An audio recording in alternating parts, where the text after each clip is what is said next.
الحمد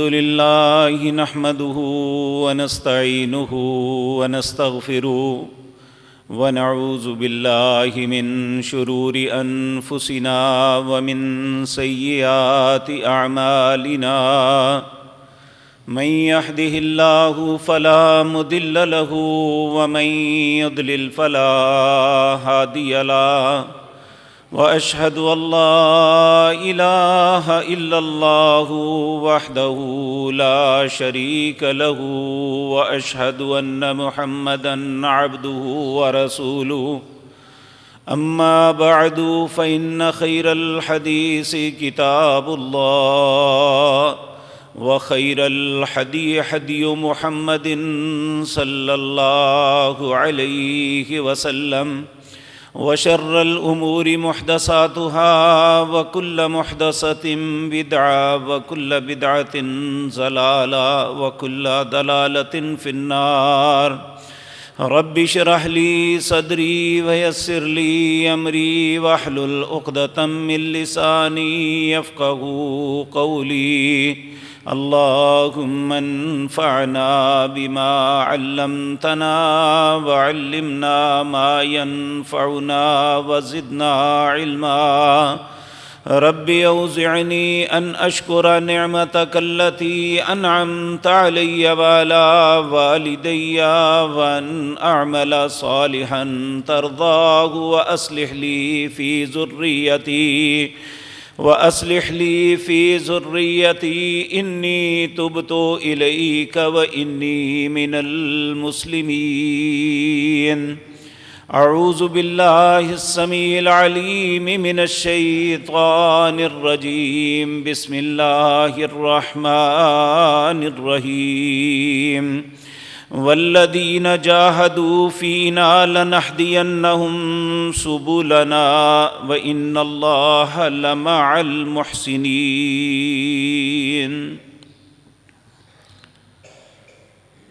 حضرات محترم، آج پوری دنیا تین قسم کی آزمائشوں میں مبتلا ہے، جس کا تذکرہ اللہ رب العزت نے اپنی پاک کلام کے دوسرے پارے سورۃ بقرہ کے اندر فرمایا۔ اللہ فرماتے ہیں وَلَنَبْلُوَنَّكُمْ، میں تمہیں ضرور آزماؤں گا، بِشَيْءٍ، کسی بھی چیز سے۔ آگے وہ چیزیں بیان کی، ان میں سب سے پہلی من الخوف، خوف کے ساتھ۔ آج آپ دیکھ لیں کہ ہم میں سے ہر انسان ایک انجانے خوف میں مبتلا ہے، اور حقیقت بات یہ ہے کہ کوئی سامنے واضح سکیچ نہیں ہے، کوئی رستہ نہیں ہے کہ کس رستے پہ چلے۔ افواہ سازی اتنی ہے، جھوٹ اور سچ کی پہچان مشکل ہے، اور دوسرا والجوع، جو سفید پوش طبقہ ہے وہ بھوک میں مبتلا ہے، اور جنہیں اللہ نے سورسز دیے ہیں، کاروبار دیے ہیں، وَنَقْصٍ مِّنَ الْأَمْوَالِ، وہ مال کی کمی کا شکار ہیں کہ ہم اپنی راسوں کو بیٹھ کے کھا رہے ہیں، ہر دن کچھ مل نہیں رہا۔ ان سخت ترین حالات میں ہمارے لیے نجات کا رستہ کیا ہے؟ آج کی مجلس میں چند باتیں یہ عرض کروں گا تاکہ میں اور آپ ہم اپنی زندگی کے معاملے میں سوچیں کہ اللہ نے رستہ تو دیا ہے، لیکن شاید ہم اس رستے پہ چلنے کے لیے تیار نہیں ہیں۔ میں نے جو آیت آپ کے سامنے پڑھی یہ سورۃ عنکبوت ہے، اس کی آخری آیت ہے۔ اللہ رب العزت اپنے بندوں کو کہتے ہیں والذین جاہدوا فینا، جو جد و جہد اور کوشش میرے لیے کرے گا، لَنَهْدِيَنَّهُمْ سُبُلَنَا، میں اس کے لیے رستے کھول دوں گا، اس کی رہنمائی کروں گا، انہیں بتاؤں گا کہ تمہاری نجات کا رستہ کیا ہے۔ اور تیسری اس آیت میں یہ بات فرمائی، پہلی بات جد و جہد، محنت، کوشش اللہ کے لیے کرنا، دوسرا اللہ رستوں کو کھولے گا، تیسرا یہ ان اللہ لمع المحسنین، جو اچھے کام کرنے والے ہیں، جو نیک لوگ ہیں، اللہ ان کے ساتھ ہے۔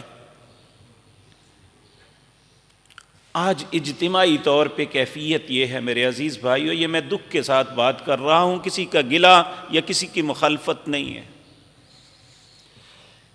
کہ مخیر حضرات دل کھول کے اپنے مال کو نچھاور کر رہے ہیں، لیکن اس کے مقابلے میں جو پیشہ ور لوگ ہیں وہ دھوکہ اور فراڈ کر رہے ہیں۔ ایک شخص کسی کو دیتا ہے کہ شاید یہ اپنے گھر میں کتنا مجبور ہے، وہ چیزیں اٹھا کے جا کے دکان پہ 200-400 روپے کم پہ بیچ دیتا ہے، اور شرمناک بات یہ ہے کہ خریدنے والے کو شرم نہیں آ رہی میں کر کیا رہا ہوں۔ اگر خریدنے والا ہی سوچ لے کہ اس نے تو اس کی خیر خواہی کی تھی، اس کا رستہ میں نے بند کرنا ہے، وہ صرف چند ٹکوں کے فائدے کے لیے اس دھوکے کا حصہ بن جاتا ہے۔ اور ہمارے وہ ادارے جنہیں ہماری حفاظت کے لیے سب کچھ دیا جاتا ہے، صبح سے لے کر شام تک مال کمانے کے چکر میں ہے، کس کو پکڑو، کس سے پیسے لو، کسے چھوڑو۔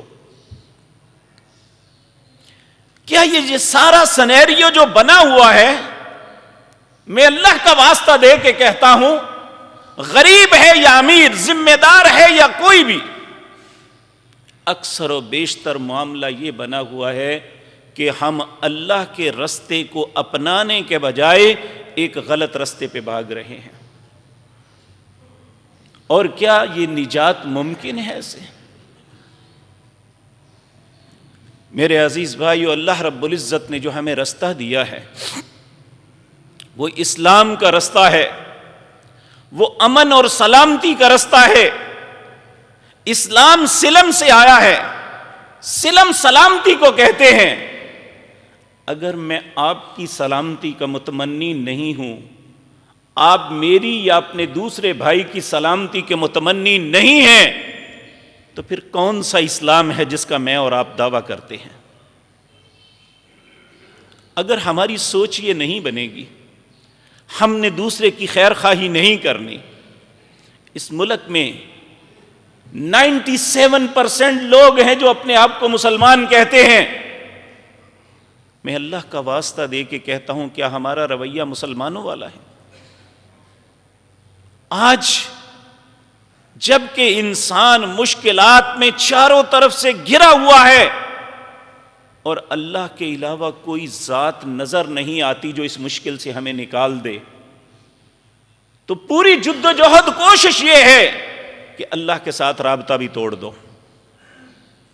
پھر کون ہوگا جو ہماری مدد کرے گا؟ کون ہوگا جو ہمیں مصیبت سے نکالے گا؟ اور اللہ رب العزت نے اپنی پاک کلام کے اندر یہ بات ارشاد فرمائی، کہا وَمَن يَبْتَغِ غَيْرَ الْإِسْلَامِ، جو شخص اسلام کے علاوہ کسی اور رستے کو تلاش کر کے یہ سمجھے گا وہ نجات پا جائے گا، تو وہ غلط فہمی میں ہے۔ فَلَن يُقْبَلَ مِنْهُ، اس سے کوئی بات قبول نہیں کی جائے گی۔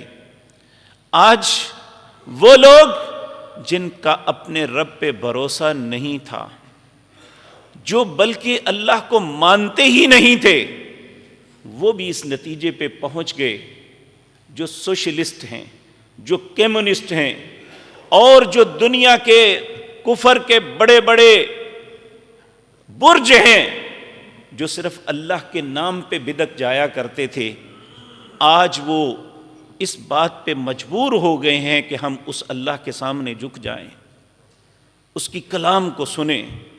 ہم اس کے سامنے، بلکہ دنیا کا سب سے بڑا فرعون، امریکہ کا صدر، اس نے کہا نہیں کہ اپنے رب سے دعا کرو؟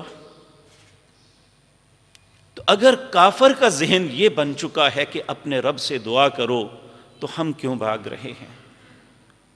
جبکہ ہمارا یہ ایمان اور عقیدہ ہونا چاہیے کہ لا يرد القضاء الا الدعاء، اللہ کے فیصلے کو اگر کوئی چیز بدل سکتی ہے تو صرف دعا ہے، تو ہم اس دعا سے بھی بھاگ جائیں۔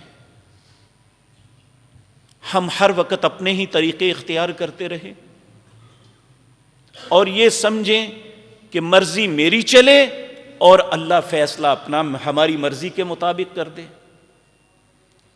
میرے عزیز بھائیوں، اس کائنات میں نبی کریم صلی اللہ علیہ وسلم سے زیادہ فرما بردار اور اطاعت گزار کوئی نہیں تھا۔ اس کے باوجود آپ ہر دن وطروں کی دعا کے اندر اللہ سے یہ کہتے وقنا شر ما قضیت، اے اللہ مجھے بچانا برے فیصلے سے۔ جب اللہ کا ایسا فیصلہ آ جاتا ہے فَإِنَّكَ تَقْضِي وَلَا يُقْضَى عَلَيْكَ، اللہ کے فیصلے پہ کسی کا فیصلہ نہیں آ سکتا۔ آج میں اور آپ سمجھ لیں یہ اللہ کا فیصلہ آ چکا ہے، اور اللہ کے فیصلے پہ کسی اور قوت کا فیصلہ نہیں آ سکتا، تو پھر اس فیصلے پہ اپنے رب کے سامنے گر جائیں۔ ہم اس وقت اپنے رویوں کو بدل لیں، ہم اپنے دین کی طرف پلٹ آئیں۔ میرے بھائیوں، ہمارے لیے اس وقت سب سے بڑی آزمائش میڈیا بنا ہوا ہے، جو ہر بندے کی پاکٹ تک پہنچ گیا ہے۔ نہ چاہتے ہوئے بھی انسان نکالتا ہے تو کچھ نہ کچھ اسی پہ وقت صرف کر رہا ہے۔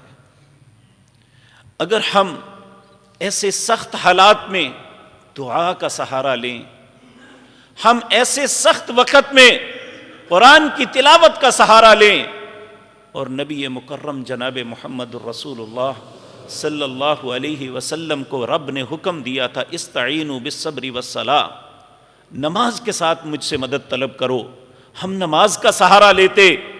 ہمیں بتایا یہ جا رہا ہے کہ اگر تم نے اجتماعی طور پہ نماز پڑھی تو تمہارے خلاف قانون حرکت میں آ جائے گا۔ لائیں اس قانون کو حرکت میں۔ کیا اللہ کے عذاب سے بڑا بھی کوئی عذاب ہو سکتا ہے جو آپ دے سکتے ہیں؟ تو میرے عزیز بھائیو، اس وقت ضرورت تو اس امر کی تھی کہ ساری قوم کے سامنے منتیں کی جاتی کہ اللہ کی طرف رجوع کیا جائے، اپنے دین کی طرف پلٹا جائے، کیونکہ اسلام کے علاوہ کوئی رستہ نہیں ہے ہماری نجات کا، نہ دنیا میں نہ آخرت میں۔ ہم اسی سے کیوں متنفر ہو رہے ہیں؟ ہم اسی کو کیوں ترک کر رہے ہیں؟ اللہ رب، لیکن اسلام کا مطلب یہ نہیں ہے کہ میں نے کلمہ پڑھ لیا تو مسلمان، اب میری زندگی اپنی ہے، جیسے چاہوں جیوں۔ اللہ رب العزت فرماتے ہیں یا ایھا الذین آمنو، اے لوگو جو ایمان کا دعوے دار ہو، ادخلوا فی السلم کافہ، اسلام میں پورے پورے داخل ہو جاؤ۔ اب کیا مطلب ہے؟ ہم اسلام میں پورے داخل نہیں ہیں۔ میرے بھائیو، انسان کی زندگی کے 3 پہلو ہیں۔ پہلا پہلو یہ ہے کہ انسان کا اور اس کے رب کا تعلق یہ عبادات سے قائم ہوتا ہے۔ میں اور آپ اپنے گریبان میں دیکھیں کہ جو اللہ نے ہم پہ فرائض عائد کیے تھے، جو اللہ دن رات ہم سے تقاضا کرتا ہے، کیا ہم ان تقاضوں کو پورا کر رہے ہیں؟ تو پھر تو ہم نے اللہ کا حق ادا کیا۔ کیوں؟ جو رب ہم سے چاہتا تھا ہم نے دن اور رات اس میں کوتاہی نہیں کی، تو ہم نے اسلام کے ایک سٹیپ پہ عمل کیا ہے۔ یہ سارا اسلام نہیں ہے۔ دوسرا انسان کا معاملہ ہے اس کا ذاتی کریکٹر، کہ وہ کیا ہے، کیا کر رہا ہے۔ اور میرے عزیز بھائیوں، عجیب بات یہ ہے کہ جب بھی میں یا آپ اپنی ذات پہ غور کریں گے تو اپنے آپ پہ شرمندگی آئے گی،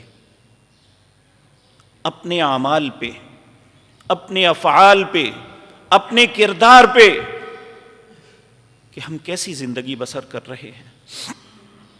کیا یہ ہماری زندگی اتنی قابل فخر ہے کہ ہم اپنے اللہ کی بارگاہ میں جا کے یہ دکھا سکیں کہ اللہ میں نے تیرے لیے زندگی گزاری تھی؟ وَمَحْيَايَ وَمَمَاتِي لِلَّهِ رَبِّ الْعَالَمِينَ۔ انبیاء نے ہمارے سامنے ایک نمونہ پیش کیا کہ ہمارا مرنا اور جینا اللہ کے لیے ہے۔ میں اللہ کا واسطہ دیتا ہوں، کیا ہمارا مرنا اور جینا اللہ کے لیے ہے؟ ہماری خوشی اور غمی اللہ کے لیے ہے؟ ہماری زندگی کے معاملات اللہ کے لیے ہیں؟ ہم میں سے ہر انسان کے دعوے بہت بلند ہیں، لیکن جب عملی زندگی میں ہم اپنا جائزہ لیتے ہیں تو ہمیں عملی زندگی میں ہمیں کچھ نظر نہیں آتا۔ اور اسلام کا یہ ایک پہلو ہے، اگر ہم اس سے روگردانی کریں گے تو اسلام کا ایک ستون ڈھا رہے ہیں۔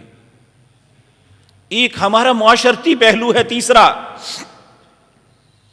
کہ ہمارا اپنے بھائیوں کے ساتھ تعلق، خامد کا اپنی بیوی کے ساتھ تعلق، ماں باپ کا اولاد کے ساتھ تعلق، اولاد کا ماں باپ کے ساتھ تعلق، یہاں تک کہ ہمارا مسلمانوں کا ایک تعلق ہے، کلمے کی بنیاد پہ ہمارا رشتہ ہے جو سب سے مضبوط اور اہم ہے۔ ہمارا آپس میں تعلق کیا ہے؟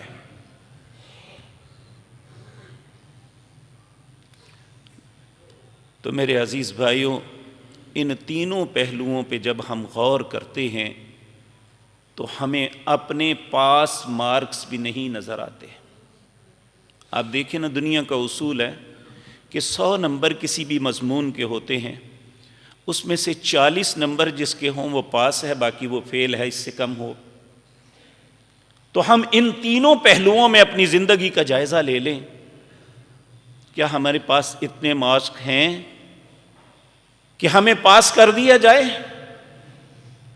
جبکہ اسلام کا اصول ہے فَمَن يَعْمَلْ مِثْقَالَ ذَرَّةٍ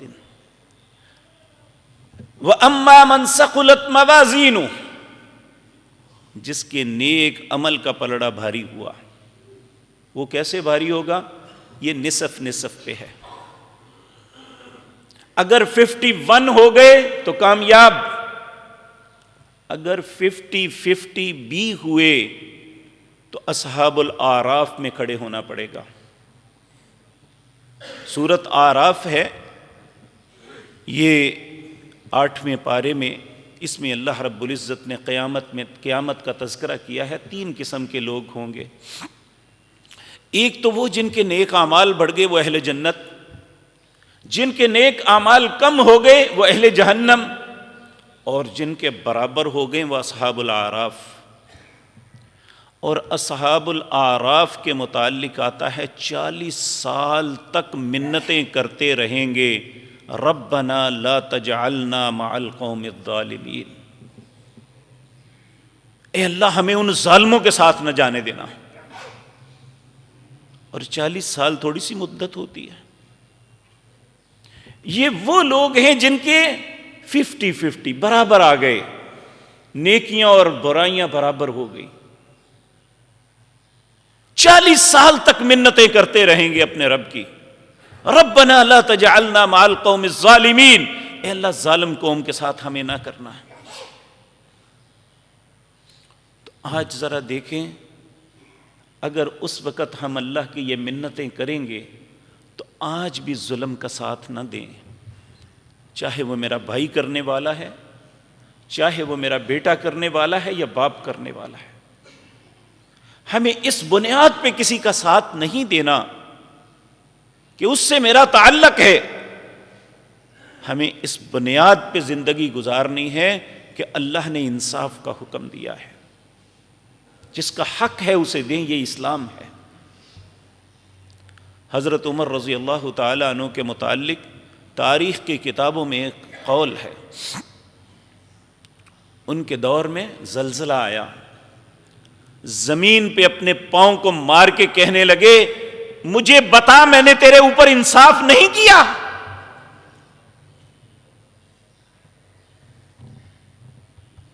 اگر انصاف کیا ہو تو انسان اللہ کے بہت سے غضب سے بچ جاتا ہے۔ تو ہم یہ دیکھیں کہ ہم انصاف کر رہے ہیں، فقراء اپنی جگہ ظلم کر رہے ہیں، اہلکار اپنی جگہ ظالم بنے ہوئے ہیں، اور کچھ ایسے مجھ جیسے نادان جنہیں کوئی غرض نہیں کسی دنیا کے معاملات سے، کہ لوگ مرتے ہیں یا جیتے ہیں ہمیں کوئی غرض نہیں ہے۔ اسلام اس چیز کا نام نہیں ہے۔ اگر ہم چاہتے ہیں نجات کا رستہ تو پہلا سٹیپ یہ ہے، ادخلوا فی السلم کافہ، اسلام میں پورے داخل ہو جاؤ، اس کے علاوہ کوئی رستہ نہیں ہے۔ اور دیکھیں، پہلے اسلام میں بنیادی چیز توحید تھی۔ اسلام میں داخل ہونے کے لیے توحید کا اقرار کرنا پڑتا ہے، اشہد اللہ الہ الا اللہ، اے اللہ تیری ذات کے علاوہ میرا کوئی الہ نہیں۔ لیکن کتنے ہی ایمان کے دعوے کرنے والے اللہ ان کے متعلق کہتے ہیں وما یؤمن اکثرهم باللہ الا وهم مشرکون، اکثر ایمان کے دعوے دار ایماندار نہیں، شرک کرتے ہیں۔ اور جب اللہ کی طرف سے سختی آتی ہے، اللہ کی طرف سے آزمائش آتی ہے تو شرک کی وجہ سے آتی ہے۔ قل سیروا فی الارض فانظروا کیف کان عاقبۃ الذین من قبل کان اکثرهم مشرکین، جاؤ زمین میں چل پھر کے دیکھ لو۔ قل سیروا فی الارض فانظروا کیف کان عاقبۃ الذین من قبل، دیکھو تم سے پہلے لوگوں کا جو انجام ہوا کیوں ہوا، کان اکثرهم مشرکین، اکثر شرک میں مبتلا تھے۔ تو پہلی بات تو یہ کہ ہم اگر نجات چاہتے ہیں تو اپنے دین کی طرف، اسلام کی طرف پلٹ آئیں۔ دوسری بات یہ ہے کہ اگر ہم نجات دیتے ہیں تو اللہ کے ساتھ شرک چھوڑ دیں۔ اور یہ بات میں کئی مرتبہ عرض کر چکا کہ جب کوئی انسان شرک میں مبتلا ہوتا ہے تو وہ گناہ سمجھ کے نہیں کرتا، وہ عقیدت اور محبت میں کرتا ہے۔ اللہ رب العزت نے سورۃ بقرہ دوسرے پارے میں یہ بات ارشاد فرمائی، وَمِنَ النَّاسِ، لوگوں میں کچھ ایسے لوگ ہیں، مَن يَتَّخِذُ مِن دُونِ اللَّهِ أَندَادَ، جنہوں نے اللہ کے علاوہ اوروں کو دوست بنا لیا، يُحِبُّونَهُمْ كَحُبِّ اللَّهِ، وہ ان سے ویسی محبت کرتے ہیں جیسے اللہ سے محبت کرنی چاہیے تھی انسان کو۔ اس کے برعکس اہل ایمان کا وتیرہ کیا ہے؟ وَالَّذِينَ آمَنُوا أَشَدُّ حُبًّا لِلَّهِ، جو اہل ایمان ہیں ان کی سب سے زیادہ محبت اللہ سے ہوتی ہے۔ تو ہم بھی ایمان کے دعوے دار ہیں، کیا ہماری محبت سب سے زیادہ اللہ سے ہے؟ جب اللہ رب العزت کے مقابلے میں کوئی اور فیصلہ کرنے کی گھڑی آتی ہے، ہم اللہ کی مانتے ہیں یا معاشرے کی؟ اللہ کی مانتے ہیں یا اولاد کی؟ اللہ کی مانتے ہیں یا حکومت وقت کی؟ اللہ کی مانتے ہیں یا اپنی ازواج کی؟ اللہ کی مانتے ہیں یا اپنے معاشرے کی؟ کیا کرتے ہیں؟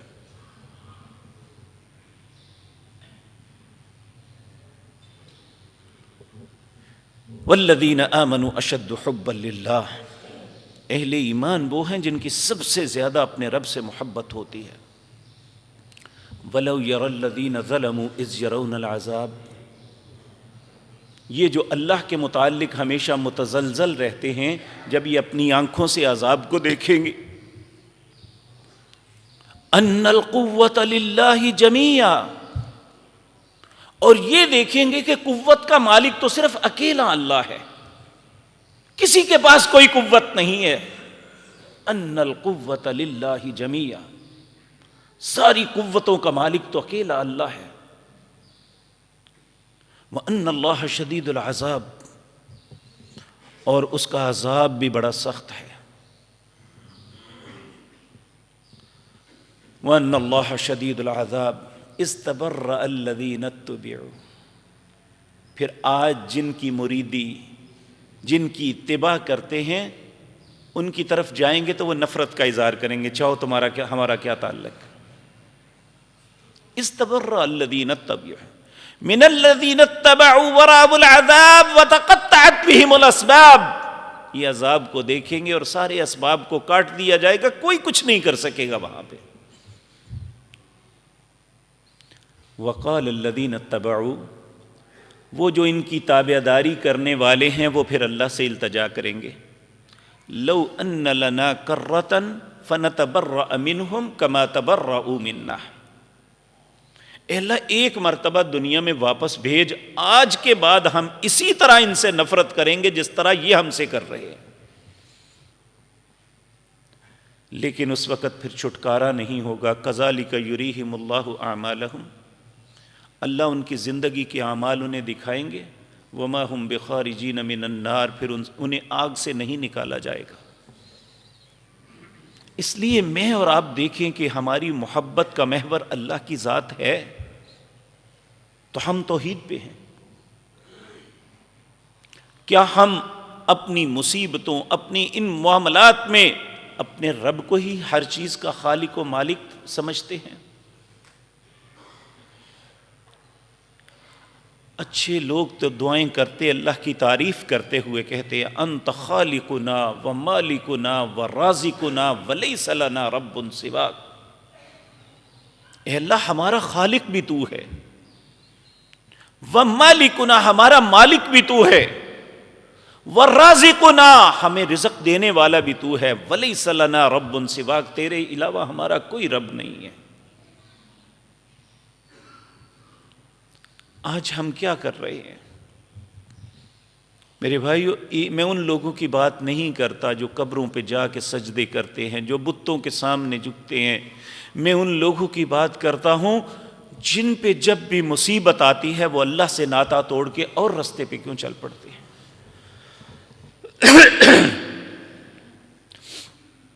ہمیں یہ اس بات پہ غور کرنا چاہیے۔ آپ ہمیں بے وقوف کہہ لیں، جو مرضی کہہ لیں، لیکن یہ ساری بے وقوفی اللہ کے بھروسے پہ کر رہے ہیں کہ اگر وہ ہمیں نجات نہیں دے گا تو کون ہے دنیا میں جو ہمیں نجات دے گا؟ اگر وہ ہمارے دن نہیں پھیرے گا تو کون ہے دنیا میں جو ہمارے دن پھیرنے والا ہے؟ یہ سارے رزق ہم اسی کے بھروسے پہ لے رہے ہیں۔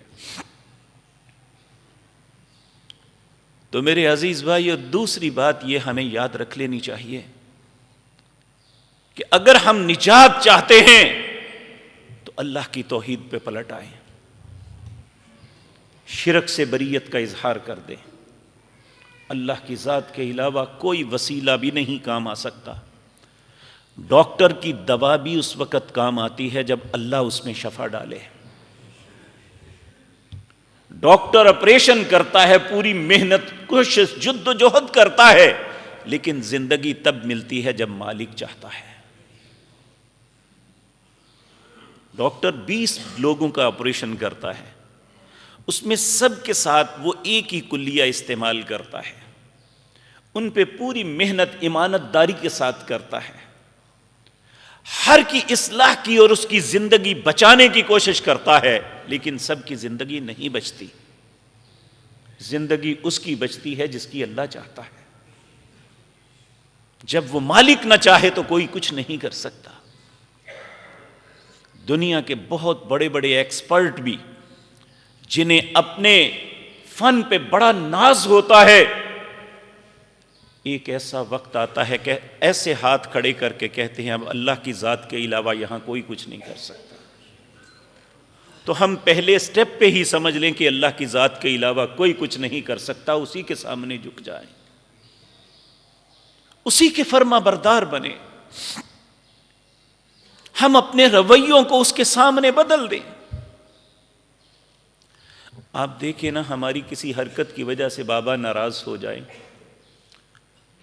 تو جس انسان کے اندر یہ ہو کہ میرے بابا ناراض نہیں ہونے چاہیے، وہ فوری طور پہ اپنے ان رویوں کو بدلتا ہے جس کی وجہ سے والد محترم ناراض ہیں۔ ایسے کام کرنے کی کوشش کرتا ہے کہ بابا راضی ہو جائیں۔ وہ کچھ بھی نہیں کہتا، صرف اپنا رویہ بدل کے اپنے باپ کو راضی کر لیتا ہے۔ اگر دنیا میں ہم ایسا کر سکتے ہیں تو اللہ کو کیوں نہیں کر سکتے، جو ہمارے بابا سے زیادہ رحم کرنے والے ہیں، جو ہماری والدہ سے زیادہ رحم کرنے والے ہیں۔ ہم اپنے رویے کے ساتھ ان کے غضب کو کیوں نہیں ٹھنڈا کر سکتے؟ آج یہی بات ہم سے چھینی جا رہی ہے۔ تیسری میرے بھائیوں بات وہ یہ ہے کہ انسان تقوی کا رستہ اختیار کرے۔ تقوی کیا ہے؟ تقوی یہ نہیں ہے کہ ہم لباس کوئی ایسا پہن لیں کہ لوگ دیکھ کے کہیں بڑا صوفی بندہ ہے، سر پہ گھونگھٹ ڈال دیں یا بڑی سی پگڑی پہن لیں، اس کا نام تقوی نہیں ہے۔ تقوی یہ ہے کہ جس طرح میں عام لوگوں کے سامنے زندگی بسر کرتا ہوں، اپنے آپ کو اچھا ظاہر کرنے کی کوشش کرتا ہوں، میری انفرادی زندگی بھی اسی طرح ہو۔ جب مجھے کوئی نہیں دیکھ رہا تو اس وقت میرا رویہ کیا ہے؟ اگر تو ہم دونوں میچ کرتے ہیں تو یہ تقوی ہے، تو اگر یہ میچ نہیں کرتے، میری انفرادی اور اجتماعی زندگی میں زمین و آسمان کا فرق ہے، تو یہ تقوی نہیں ہے کہ میرا لباس کیسا بھی ہو۔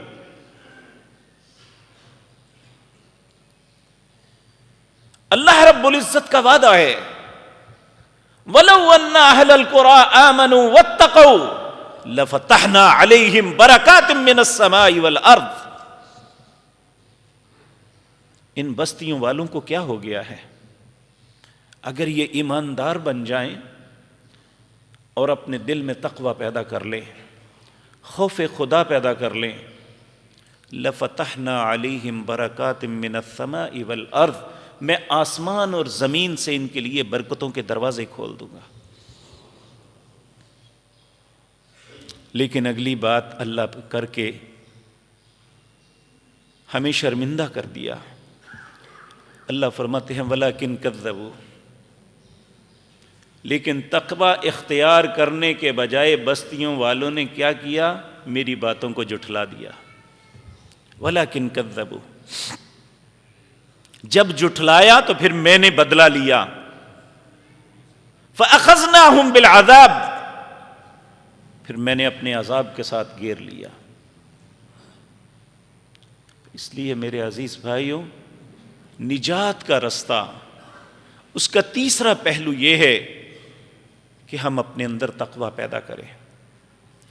نبی مکرم جناب محمد الرسول اللہ صلی اللہ علیہ وسلم اس تقوی کے حصول کے لیے اللہ سے دعا مانگا کرتے تھے۔ امام ترمذی رحمہ اللہ اپنی کتاب میں جامع الدعاء کے اندر یہ حدیث لائے ہیں۔ آپ اللہ سے التجا کرتے، اللہم اقسم لنا من خشیتک ما تحول به بیننا وبین معصیتک۔ اے اللہ، جب تو اپنا ڈر تقسیم کرنے لگے تو اس کا کچھ حصہ مجھے بھی عطا کر دینا۔ کیوں؟ ما تحول به بیننا وبین معصیتک، تاکہ جب میں گناہ کرنے لگوں تو میرے اور گناہ کے درمیان تیرا ڈر آ جائے۔ میرے پیارے بھائیو، ہم میں سے کوئی کمزور انسان ہے یا طاقتور، اسے گناہ سے کوئی نہیں روک سکتا سوائے اللہ کے ڈر کے۔ اگر ہم کسی بری بات سے رکتے ہیں، بری بات کہنے سے رکتے ہیں، برے کام کرنے سے رکتے ہیں، تو صرف اللہ کے ڈر کی وجہ سے۔ تو جب یہ ختم ہو جائے تو نبی مکرم صلی اللہ علیہ وسلم نے فرمایا، مجھ میں اور پہلے انبیاء میں ایک بات مشترک تھی جو ہر نبی نے اپنی قوم کو کہی۔ وہ کیا تھی؟ اذا لم تستحی فاصنع ما شئت، جب کسی کے اندر حیا نہ رہے پھر وہ جو مرضی کرے، اسے کوئی نہیں روک سکتا۔ اور بدقسمتی سے من حیث القوم الا ما شاء اللہ، چند لوگوں کو چھوڑ کے سب کی کیفیت یہی بنی ہوئی ہے۔ کسی کی کوئی شرم و نہ انسانوں کی نہ رب کی، وگرنہ یہ وقت جو تھا، یہ اس سے زیادہ اللہ سے ڈرنے کا کون سا وقت تھا؟ کیا رشوت کا بازار گرم ہے؟ لوٹ مار مچی ہوئی ہے؟ جو کچھ فقراء اور یہ پیشہ ور لوگ کر رہے ہیں کیا کسی سے ڈھکا چھپا ہے؟ آخر وہ کون سا وقت آئے گا؟ الم یعن للذین آمنوا ان تخشع قلوبہم لذکر اللہ، اللہ سورۃ حدید میں کہتے ہیں کیا ابھی وہ وقت نہیں آیا کہ لوگ ان کے دل اللہ کے خوف سے ڈر جائیں، وہ اللہ کے ذکر کو سن کے ان کے دل خوف زدہ ہو جائیں؟ اس آیت کے متعلق اس امت کے ایک بہت بڑے انسان کی بات ہے۔ خراسان کا ایک بہت بڑا ڈاکو تھا جس کا نام فضیل بن عیاض تھا۔ ایک دن اپنے شہر کی ایک بیوہ تھی جس کی خوبصورتی کے بہت چرچے تھے۔ اس کے دل میں یہ دلیر بڑا، دل میں یہ تھا کہ لو مجھے کون روک سکتا ہے۔ اس کے گھر کے باہر رات پچھلے پہر سیڑھی لگائی کہ میں آج اس کے ساتھ اس کی عزت کو پامال کروں گا۔ سیڑھی پہ چڑھ رہا ہے تو اس وقت کوئی اللہ کا بندہ اللہ کے گھر میں نماز کے لیے جاتے ہوئے قرآن کی تلاوت کر رہا ہے۔ اتنی درد کے ساتھ وہ پڑھ رہا ہے، جب وہ قریب سے گزرا تو اس میں یہ کلمات تھے، الم یأن للذین آمنوا ان تخشع قلوبہم لذکر اللہ وما نزل من الحق ولا يكونوا كالذین اوتوا الکتاب من قبل فطال علیہم الامد فقست قلوبہم وکثیر منہم فاسقون۔ الم یأن للذین آمنوا، کیا ایمان والوں پہ وہ وقت نہیں آیا؟ ان تخشع قلوبہم، کہ ان کے دل ڈر جائیں، لذکر اللہ، اللہ کے ذکر کو سن کے، وما نزل من الحق، جبکہ حق ظاہر ہو چکا، نازل ہو چکا۔ پھر اللہ فرماتے ہیں ولا یکونوا کالذین اوتوا الکتاب، اے امت محمد الرسول اللہ صلی اللہ علیہ وسلم، تم ان اہل کتاب کی طرح نہ ہو جانا جن کا اور نبی کا فاصلہ ذرا زیادہ ہو گیا، یعنی نبی کو گئے ہوئے وقت گزر گیا، فقست قلوبہم، ان کے دل سخت ہو گئے، وکثیر منہم فاسقون، اور سب کے سب گناہوں میں مبتلا ہو گئے۔ کثیر، بہت زیادہ گناہوں میں مبتلا ہو گئے۔ یہ بات فضیل بن عیاض کے کان میں پڑی۔ اسی وقت ایک ایک قدم نیچے اتر رہا ہے، کہتا ہے ہاں وہ وقت آ گیا، ہاں وہ وقت آ گیا جب دل اللہ کے ذکر کو سن کے ڈر جائیں۔ نیچے اتر آیا، زندگی ایک آیت نے بدل کے رکھ دی۔ چین نہیں آتا خراسان کے اندر۔ کسی نے کہا جاؤ اللہ کے گھر بیت اللہ میں چلے جاؤ، شاید تیرے دل کو سکون مل جائے۔ بیت اللہ میں چلا گیا، ہر وقت اللہ کی بارگاہ میں روتا رہتا ہے۔ لوگ اس عجیب انسان کو دیکھتے ہیں کہ جس کی زندگی میں کوئی چین نظر نہیں آتا، اپنے رب کے گھر کا مجاور ہی بن گیا۔ لوگوں میں تھوڑا سا شناسائی ہوئی تو لوگوں نے کہا فضیل کبھی تیرے چہرے پہ ہنسی نہیں دیکھی۔ کہنے لگے جب تک مجھے یہ پتہ نہ چل جائے میرے رب نے مجھے معاف کر دیا ہے، میرے چہرے پہ ہنسی نہیں آ سکتی۔ ساری زندگی اسی طرح گزار دی۔ پھر ایک دن ایسا آیا جب فرشتہ اس کی جان کو نکالنے کے لیے آیا، اور اس وقت اس کی میت پڑی ہوئی ہے، سارے لوگ اس کی جانے پہ رو رہے ہیں، اور وہ اس کا چہرہ ہنس رہا ہے۔ اللہ ہمارے دل کو بھی ایسا بنا دے۔ الم یعن للذین آمنوا ان تخشع قلوبہم لذکر اللہ، کیا ابھی وہ وقت نہیں آیا کہ لوگوں کے دل اللہ کے ذکر سے سن کے، اللہ کی نصیحت کو دیکھ کے، اللہ کی نشانیوں کو دیکھ کے ڈر جائیں،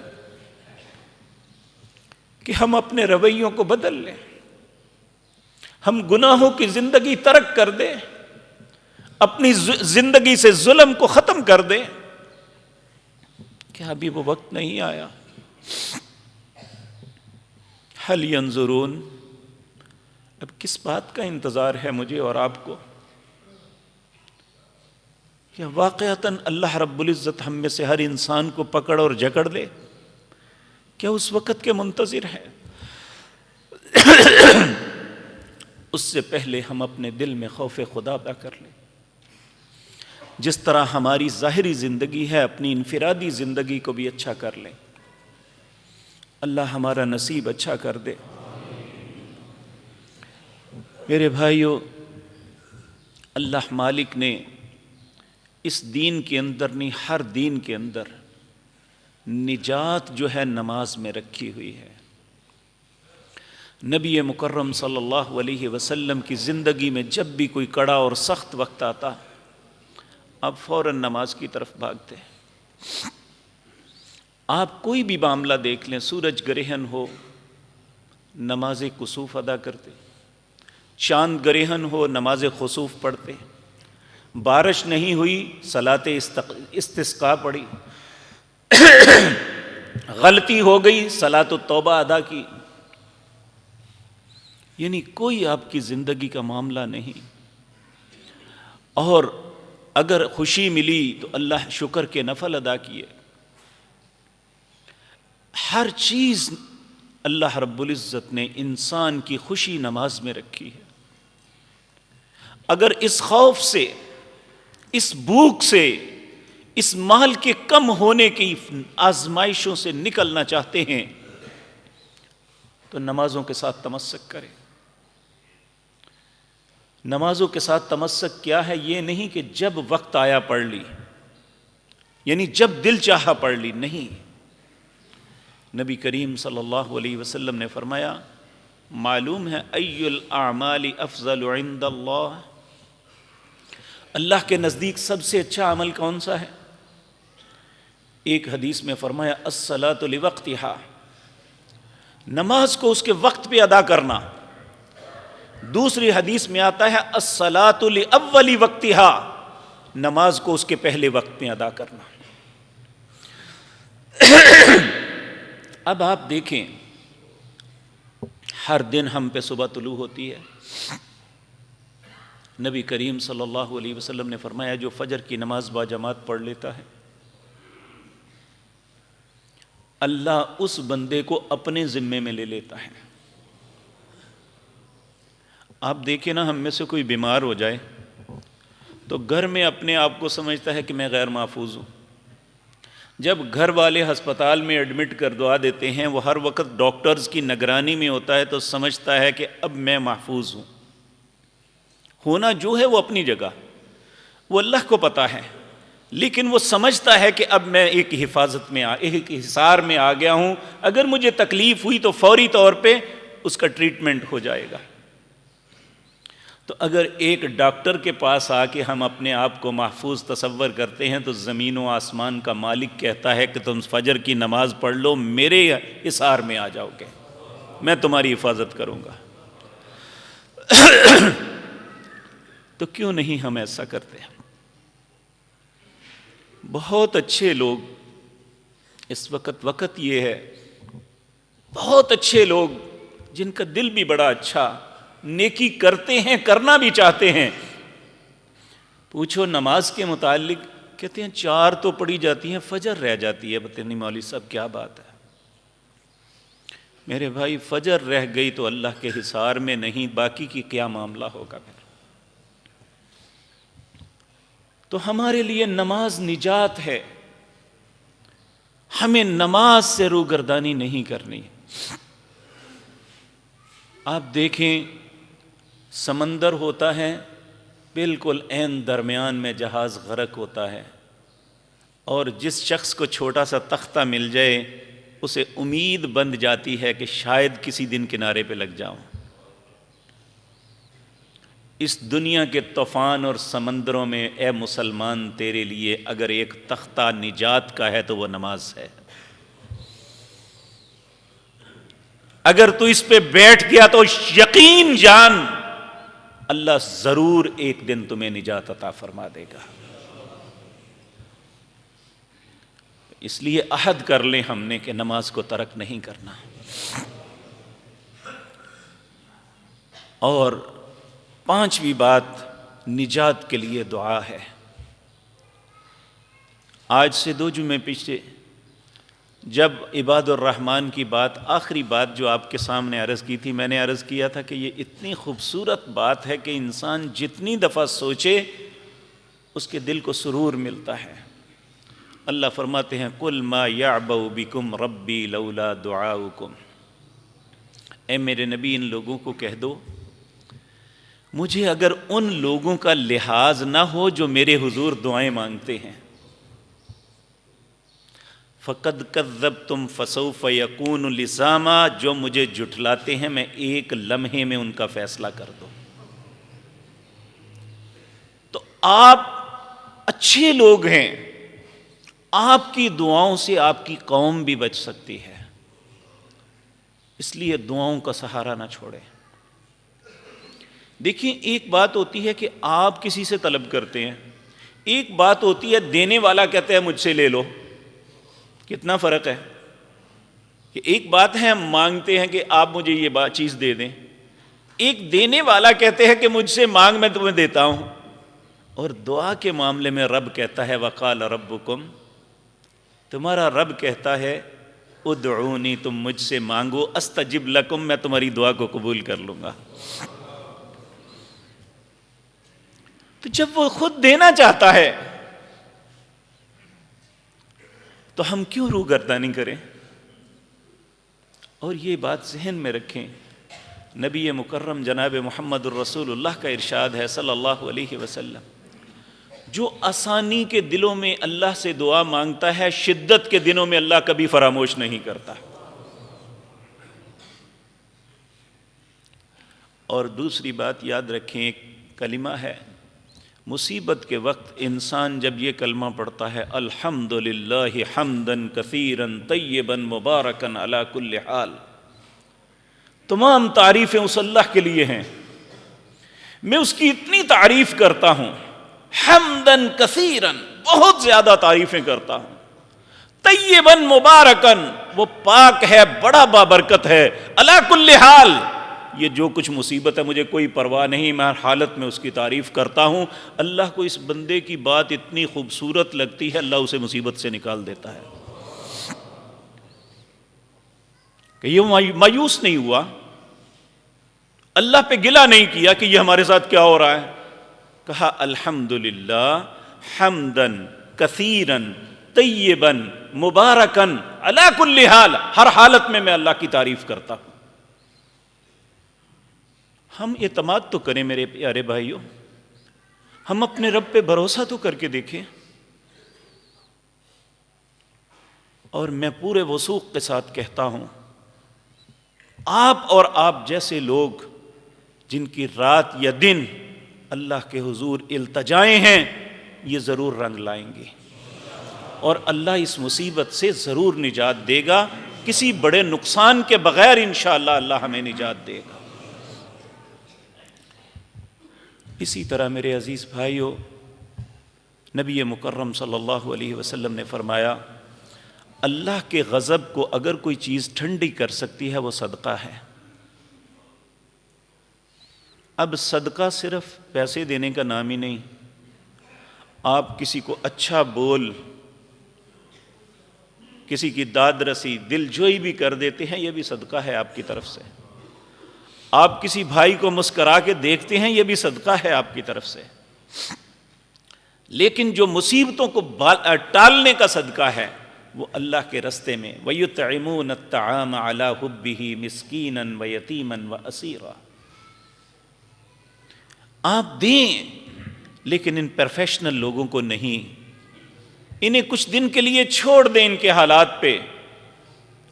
آپ اپنے ملازمین میں دیکھیں، اپنے رشتہ داروں میں دیکھیں، ان سفید پوش لوگوں کو دیکھیں،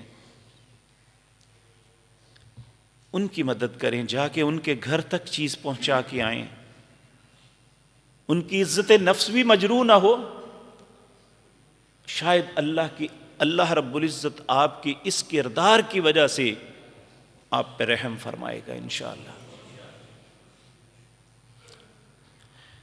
اللہ اکبر۔ اسی طرح میرے عزیز بھائیوں، نجات کے رستے میں ایک زبان کا کنٹرول بھی ہے۔ میرے بھائیوں، ہماری عادت بن چکی ہے غیر شعوری طور پہ باتیں کرتے کرتے گالیاں نکالتے چلے جاتے ہیں۔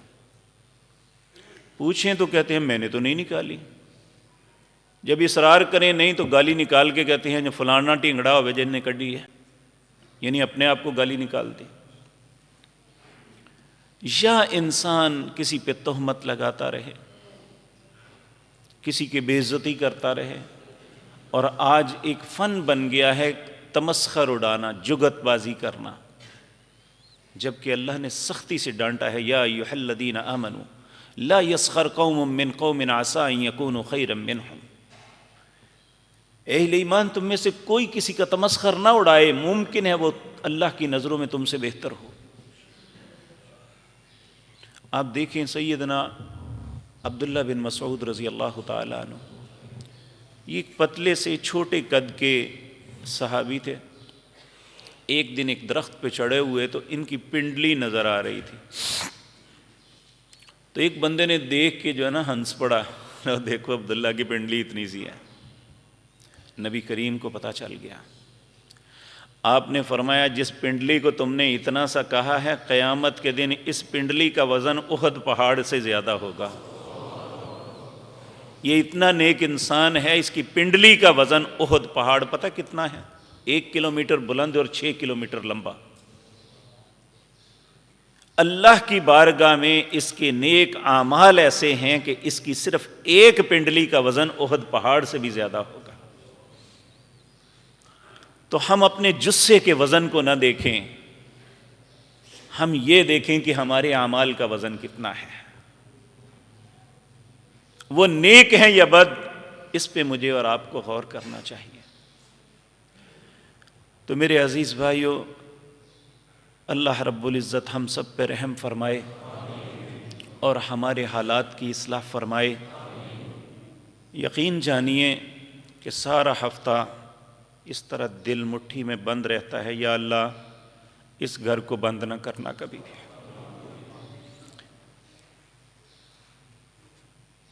اے اللہ ہمیشہ اپنے گھروں کو آباد رکھنا۔ اے اللہ یہی تو ایک جگہ ہے جہاں آ کے تیری منت کر سکتے ہیں، ہم مل کے تیرے سامنے رو سکتے ہیں، گریہ زاری کر سکتے ہیں، التجائیں کر سکتے ہیں۔ اے اللہ اس نعمت سے ہمیں محروم نہ کرنا۔ سبحان ربک رب العزت عما یصفون وسلام